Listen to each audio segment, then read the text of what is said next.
mais um Pode Falar Mãe chegando para te ajudar na tarefa complexa que é criar um filho. E eu já começo esse episódio pedindo uma atenção especial, não só das mães, mas dos pais também e de todos os outros que convivem com crianças, porque hoje nós vamos falar sobre educação respeitosa. Aqui comigo, então, para essa conversa, Mariana Zuin, que é mãe, psicóloga, terapeuta da criança interior e master em Eneagrama, que é uma sabedoria que se aprofunda no autoconhecimento, né, Mari? Isso Obrigada mesmo. por aceitar o convite, seja bem-vinda. Obrigada, Lari, eu que agradeço.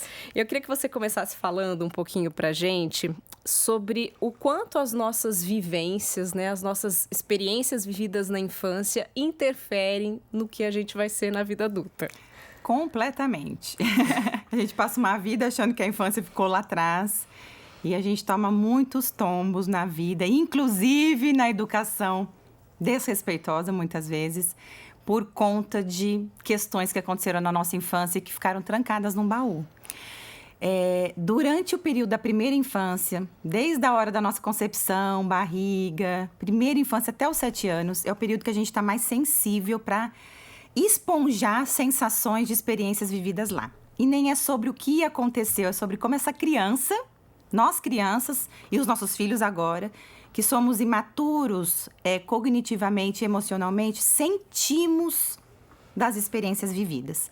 Então, nós experimentamos faltas, muitas vezes uma cena assim, eu acordei, a minha mãe foi no banheiro e eu me senti abandonada. Naquele momento, eu interpreto um abandono profundo. Ou eu estava numa festinha, eu esperava a proteção do meu pai, porque as crianças estavam me ignorando na festinha, e meu pai foi conversar com os amigos, eu me sinto completamente desamparada e desprotegida. Pode ser cena simples.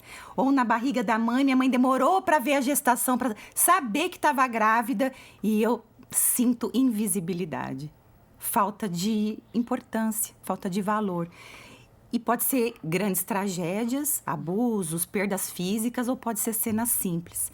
E todo mundo... Tudo isso interfere, né? Quando a gente escuta a famosa frase educação vem de berço, acho que a gente está falando um pouco disso, né? Disso. Literalmente, de tudo que a gente viveu desde o nascimento até da gestação, barriga, como você está falando, exato, até a fase da adolescência e aí em diante. Né? E a gente é mais sensível nessa primeira infância, que a gente tem menos defesas. Então, vamos dizer, a gente não consegue se proteger dessa dor sentida.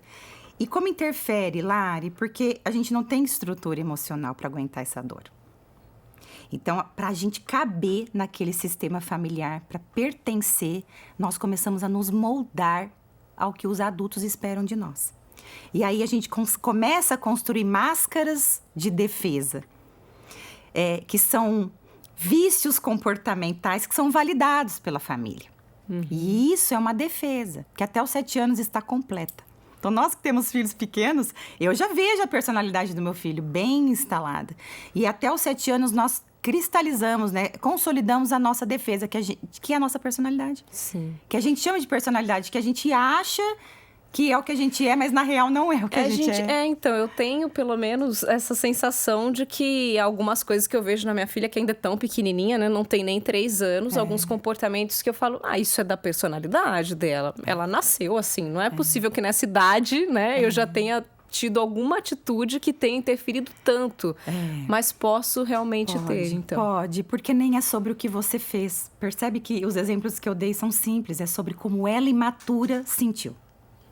Então, percebe que não dá pra gente trazer culpa pra gente. O que mais me pergunta é como é que eu faço. Não, quando você falou de uma atitude simples, acho que assim, os pais já ficaram desesperados, né? Meu Deus do céu, tudo agora eu vou, assim, pisar em ovos, né? Não dá, porque não a vida humana... assim, né? A vida humana é feita de faltas. Sim. A nossa vida é feita de limitações, porque nós somos humanos. E também tem uma beleza em humanizar esses pais. É claro que a gente pode, ao nos cuidarmos, derramar menos, que é o que a gente vai falar nesse podcast tão lindo. Sim. Mas não dá para evitar que as crianças esponjem essas sensações, porque isso faz parte. Quem não vai no banheiro e deixa um filho ali no berço um pouquinho? Quem que não faz isso, né? Então, e essa personalidade que a gente molda, Lari, é pra gente não sentir mais essa dor da falta. Então, tem absolutamente tudo tudo a ver com as experiências de traumas vividos, porque qualquer pequena falta é um trauma. E é isso que a gente chama de criança interior. Eu disse que você é terapeuta de criança interior, é isso, né? Alguns comportamentos que a gente identifica hoje na vida adulta que estariam totalmente relacionados com a nossa infância. Exatamente. A criança interior, que eu chamo até de criança interior ferida, é essa criança que vive em nós, que na infância, né, sentiu essas dores e que agora o mundo adulto é gatilho de memória dessa dor.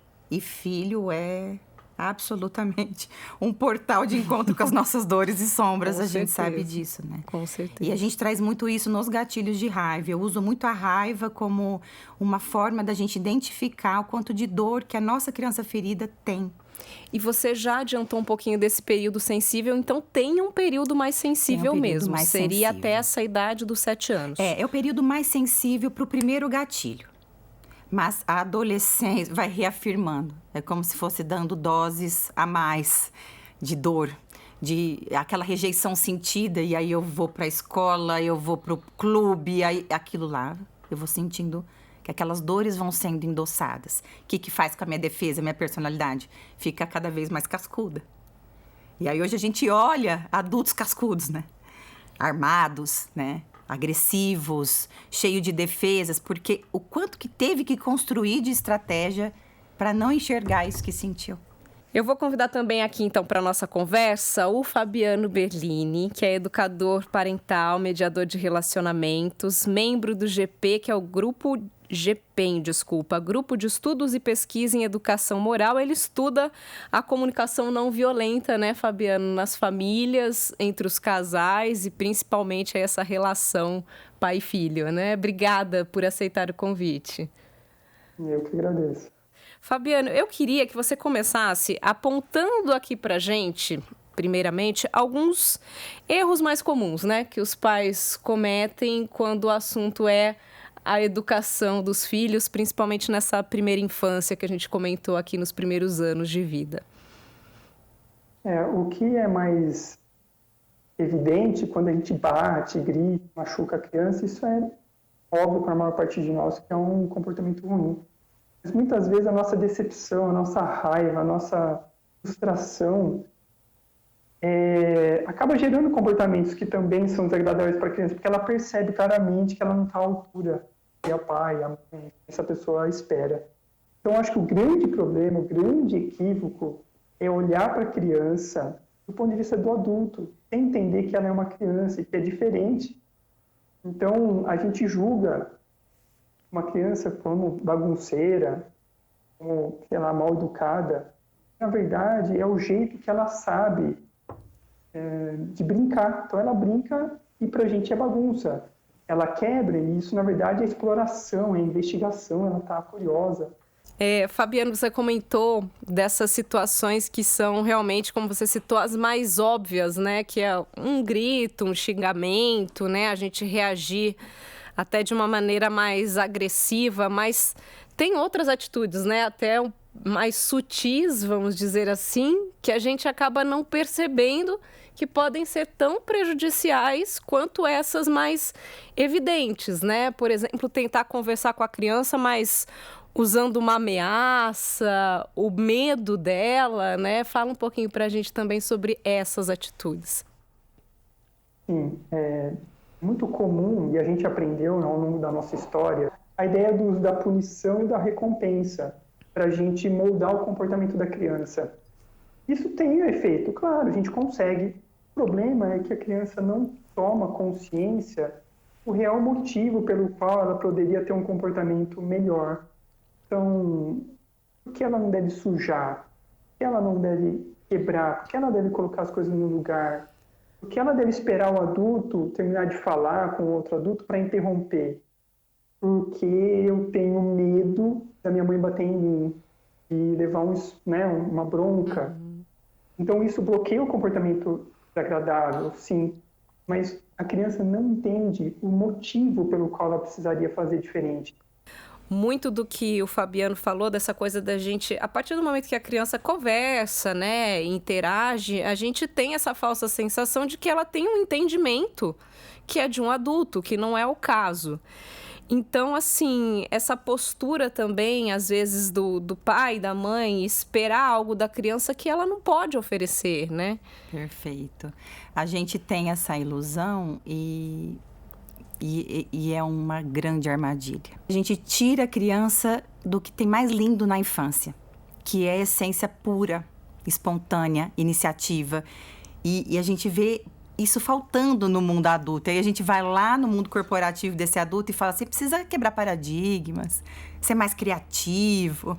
Mas se a gente olha para essa criança, a gente pegou tudo isso e jogou e fechou a tampa. Essa criatividade, essa exploração. Então, se a gente calibra o olhar de que essa criança está na pureza, na inocência, na iniciativa, na criatividade, na leveza, na presença, que é tudo aquilo que nós, quando fomos crianças, não sentimos muito espaço de ser, porque assim, tira a mão daí, menina enxerida, para de chorar, essas coisas que foram nos boicotando. Quando o filho começa a trazer isso, pra gente é um ponto de gatilho. Como é que esse filho questiona tanto se eu não tive espaço para questionar? Mas esse filho quer tanto, tem tanta iniciativa, tá me peitando, tá me desobedecendo. Aí a gente volta algumas casas para ver o quanto que você não teve esse espaço. E Sim. É isso que dói. E a nossa, isso que você está dizendo, nada mais é do que a nossa tendência também a repetir, né? Exatamente a mesma postura, os mesmos erros, às vezes até usar as mesmas palavras que nossos pais usavam, sem nos darmos conta do quanto isso pode impactar, né? Total, Lari. Eu acho que o ponto é a consciência. Quando a gente não tem, e o podcast vai ajudar nisso, nesse despertar, nós repetimos os padrões até aqueles que a gente mais questiona. O que eu mais recebo, que eu trabalho com mães nesse caminho de acolhimento dessa criança ferida, é dizer assim, Mari, o que eu mais critico que meus pais fizeram comigo, na hora que eu vejo, eu estou fazendo igual. Então, sem a gente tomar consciência e cuidar disso que nos aconteceu, na hora do automático eu vou repetir esse padrão. Eu vou buscar o que eu recebi. Afinal, nós damos o que temos. Se esse foi o repertório de educação que tem aqui registrado, é a prateleira mais fácil para eu pegar. Uhum. E eu faço isso até inconscientemente por pertencimento. É como rola uma lealdade ali. Eu preciso, por lealdade, bem no inconsciente, eu repito o padrão do meu sistema. Então, a gente tem que tomar muito cuidado, porque isso o autoconhecimento salva. Porque se a gente não olha para os convites que o filho está trazendo, o quanto de dor esconde por eu não ter tido espaço, ou porque ele não me escuta, talvez eu não me senti escutada, eu não me senti ouvida. Se ele não apoia, talvez eu me senti desamparada. Se a gente não olha para destravar esses gatilhos que ele traz, esses convites, nós saímos repetindo padrões violentos. Porque isso dói. Eu acompanhei um pouco do seu trabalho nas redes sociais, das suas postagens. Você usa muito a palavra feridas, né, da infância. Que nada mais é do que o trauma mesmo. Isso, então, de repente, esse comportamento exagerado, essa reação inadequada, que marca de uma forma muito profunda, né? Marca, porque mesmo tendo sido de situações simples, como eu comentei no começo, são faltas. Porque para a criança, eu não achar a mãe do lado a hora que ela acorda é um grande abandono. Parece não lógico na mente adulta. Mas Sim. Na mente infantil, que é isso que o Fabiano está trazendo, é muito mais imaturo. E isso é uma grande ferida, é um trauma. E aí, quando eu cresço e as pessoas, eu me sinto abandonada, eu faço um post e ninguém curte, né? Eu vou falar e ninguém aplaude, ninguém me olha.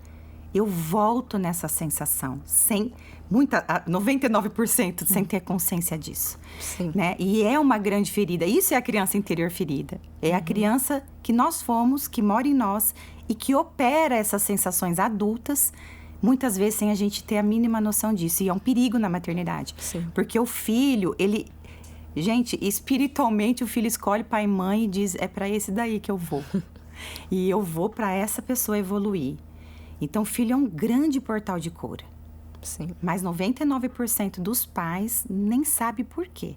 Repetem gritos e acham que o filho causa raiva e não tem nada a ver com o filho. E o Fabiano também comentou uma coisa interessante durante a resposta dele. Ele falou sobre essa diferença, né, do fazer e agir, né, Fabiano? Às vezes a gente Ou você diz que vai fazer uma coisa, promete uma consequência que não acontece, ou até faz uma promessa de uma recompensa e não cumpre essa promessa. Qual a consequência disso, Fabiano? A lógica da recompensa é o outro lado da moeda da punição. Nos dois casos, quem define o que é certo e errado é o adulto. O grande objetivo é construir com a criança qual é o melhor caminho. Ajudar a criança a ter contato com as consequências da atitude dela. Não é punição, é consequência. Você tirou do lugar, vai pôr do lugar. Você quebrou, você vai tentar arrumar. Você machucou, você vai lá tentar curar. O objetivo não é causar dor e sofrimento, mas tem ampliação da consciência da criança em relação àquilo que ela fez. Nós estamos comentando bastante das posturas erradas, mas acho que os pais devem estar se perguntando, tá bom então, né? Então me diz o que eu preciso fazer. Então vamos começar, por exemplo, com o teste dos limites, né? Que já a partir dos 2 anos a gente já vê esse comportamento, né? As crianças querendo testar os nossos limites, sabendo que o que elas estão fazendo está errado. E aí aquela famosa assim, tô indo, mas tô olhando minha mãe porque eu sei que ela não vai gostar, né? Como agir, Mari, nesse caso? Perfeito. Eu acho que trazendo um olhar mais profundo é olhar para os seus próprios limites. O quanto você também é capaz de, dentro da sua vida, você pedir ajuda, você usar rede de apoio. Porque nós mães, socialmente falando, nós mulheres, somos criadas para dar conta de tudo.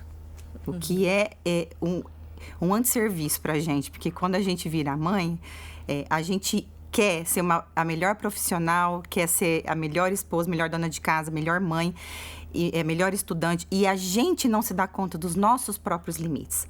Quando o filho vem, ele só tá dizendo assim, mamãe, olha pro seu também. Quando o filho não tá tendo limite, ele tá dizendo assim, olha pro seu também.